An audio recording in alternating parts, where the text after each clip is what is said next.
Apakah ekonomi Indonesia benar-benar bebas bergerak di tangan pasar? Atau justru masih sangat dikendalikan oleh negara?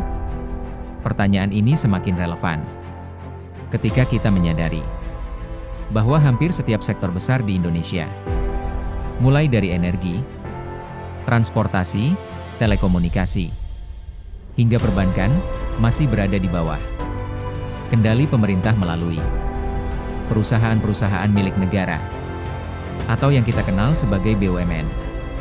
BUMN memegang peran penting dalam sejarah dan perekonomian Indonesia. Namun di sisi lain, banyak pihak menilai dominasi pemerintah ini membuat ruang gerak perusahaan swasta menjadi terbatas. Lantas, apakah dominasi BUMN memperkuat kedaulatan ekonomi nasional? Atau justru memperlambat pertumbuhan sektor swasta dan inovasi? Mari kita bahas secara menyeluruh, dengan data, analisis, dan pembandingan internasional. Untuk memahami situasi sekarang, kita perlu kembali ke akar sejarah. Setelah Indonesia merdeka pada tahun 1945, pemerintah menghadapi tantangan berat. Ekonomi dikuasai oleh perusahaan asing peninggalan kolonial. Maka sejak nasionalisasi pada tahun 1959, negara mulai mengambil alih aset-aset vital seperti perbankan, perkebunan, dan transportasi. Dari sinilah cikal bakal BUMN lahir, bukan sekadar perusahaan, tapi simbol kedaulatan ekonomi. Pada era Orde Baru, BUMN dijadikan instrumen pembangunan. Pemerintah memanfaatkan mereka untuk membangun infrastruktur dasar dan menopang industrialisasi. Namun sistemnya sangat terpusat. Segala keputusan ekonomi besar bergantung pada negara. Setelah reformasi 1998, peran BUMN mulai dikritisi. Swasta tumbuh pesat, terutama di sektor konsumsi, teknologi, dan properti. Namun sektor strategis tetap dikontrol oleh negara, dengan alasan keamanan ekonomi, pemerataan, dan stabilitas. Dengan kata lain, sejak awal berdirinya Republik, dominasi pemerintah bukan kebetulan, melainkan warisan dari filosofi ekonomi berpihak pada rakyat, yang dijalankan melalui tangan negara. Kini, mari kita lihat realitasnya di lapangan. Indonesia memiliki lebih dari 100 BUMN aktif, dengan lebih dari 600 anak perusahaan yang bergerak di berbagai bidang, dari migas, listrik, hingga perbankan. Total aset seluruh BUMN mencapai lebih dari 10.000 triliun rupiah, atau sekitar 40% dari total aset ekonomi nasional. Sebagai perbandingan, kontribusi swasta terhadap PDB mencapai sekitar 60%.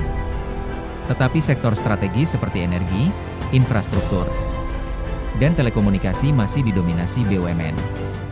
PLN menguasai hampir seluruh jaringan listrik nasional.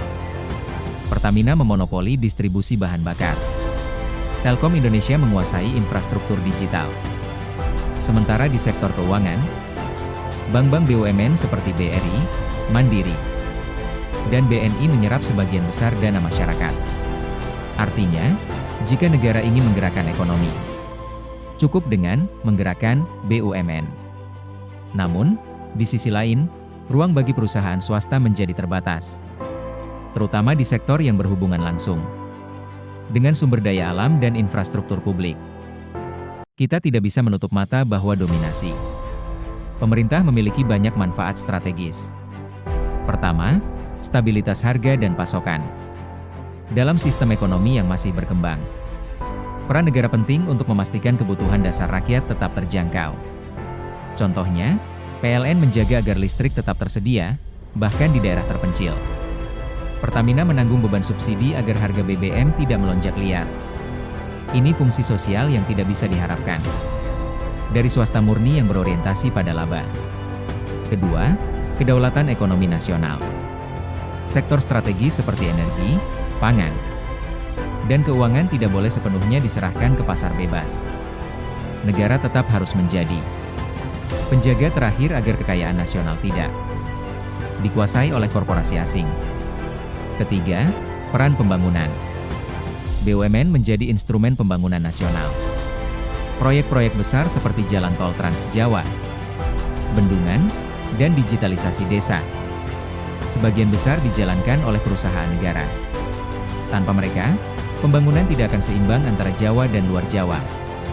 Keempat, peran sosial dan ketenagakerjaan. BUMN menyerap jutaan pekerja langsung dan tidak langsung, memberi stabilitas sosial di tengah ekonomi yang sering berfluktuasi. Dengan kata lain, dalam konteks negara berkembang seperti Indonesia, dominasi pemerintah melalui BUMN seringkali menjadi alat stabilisasi, menjaga ekonomi dari guncangan pasar dan krisis global. Namun, di balik semua kelebihan itu, ada dampak besar terhadap dunia usaha swasta. Pertama, persaingan menjadi tidak seimbang. Ketika BUMN mendapat dukungan modal dari APBN, jaminan pemerintah, serta akses regulasi yang lebih mudah, perusahaan swasta sulit menandingi. Banyak pengusaha kecil dan menengah yang kesulitan masuk ke sektor yang sama. Kedua, inovasi terhambat. Pasar yang dikendalikan oleh entitas besar milik negara seringkali membuat swasta kehilangan motivasi untuk berinovasi. Misalnya, sektor energi, alternatif atau digitalisasi layanan publik baru bergerak cepat ketika pemerintah membuka ruang bagi startup. Ketiga, efek penyerapan modal atau crowding out. BUMN sering menjadi prioritas utama perbankan dan investor karena dianggap lebih aman. Akibatnya, sektor swasta kesulitan mendapatkan pembiayaan dengan bunga kompetitif. Dalam jangka panjang, ini bisa menekan pertumbuhan sektor produktif yang digerakkan oleh wirausaha muda. Keempat, risiko moral hazard. Ketika kerugian BUMN ditanggung oleh negara, tidak ada insentif kuat untuk efisiensi. Hal ini bisa menciptakan budaya bisnis yang tidak kompetitif dan bergantung pada anggaran publik. Contohnya, beberapa BUMN besar mencatat kerugian puluhan triliun akibat salah strategi, investasi atau inefisiensi, namun tetap mendapat suntikan modal dari APBN. Dari sudut pandang ekonomi pasar, ini menciptakan ketimpangan yang membuat ekosistem bisnis nasional tidak sehat. Untuk melihat keseimbangannya, mari kita bandingkan dengan negara lain. Tiongkok adalah contoh menarik. Negara ini tetap mengendalikan sektor strategis seperti energi, transportasi, dan telekomunikasi, tetapi memberi kebebasan luas kepada sektor swasta untuk tumbuh. Hasilnya, muncul raksasa teknologi seperti Alibaba, Tencent, dan BYD.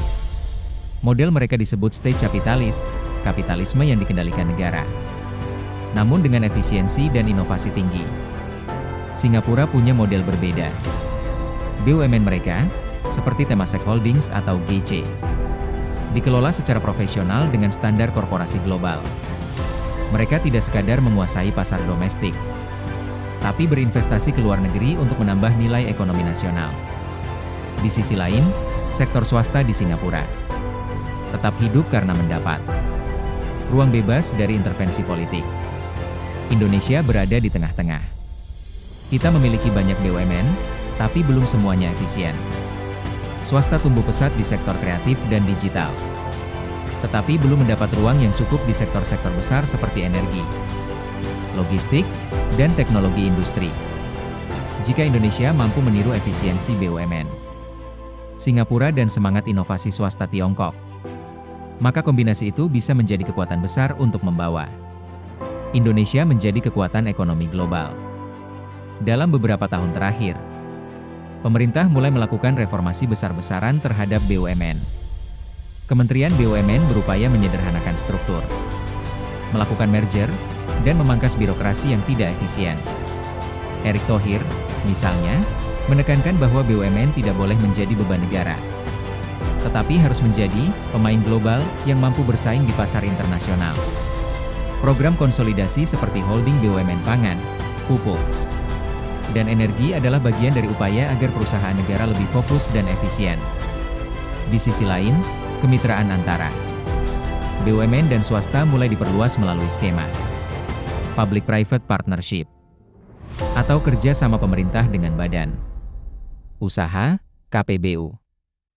Model ini memungkinkan proyek besar, seperti pembangunan pelabuhan, pembangkit energi hijau, atau jaringan logistik digital, digarap bersama antara pemerintah dan swasta. Namun, tantangan ke depan tetap besar. Reformasi birokrasi harus berkelanjutan, bukan domestik. Intervensi politik terhadap BUMN harus diminimalkan. Dan yang paling penting, ruang kompetisi bagi swasta harus dijaga tetap adil dan terbuka. Tanpa itu, kita hanya akan menciptakan ekonomi yang besar di atas kertas, tapi lemah di daya saing global. Jadi, apakah dominasi pemerintah dalam industri menghambat ekonomi swasta? Jawabannya, tidak selalu. Dominasi pemerintah bisa memperkuat fondasi ekonomi nasional jika dijalankan dengan efisien, transparan, dan profesional.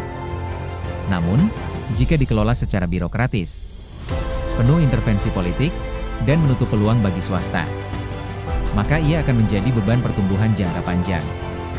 Ekonomi modern tidak lagi soal siapa yang paling besar, pemerintah atau swasta, melainkan siapa yang paling kolaboratif, inovatif, dan efisien. Indonesia punya potensi besar. Pemerintah dengan kekuatan fiskalnya, BUMN dengan infrastrukturnya, dan swasta dengan inovasi serta kecepatannya. Jika ketiganya bersinergi, kita bukan hanya akan stabil, tetapi juga tumbuh cepat dan berdaya saing di tingkat global.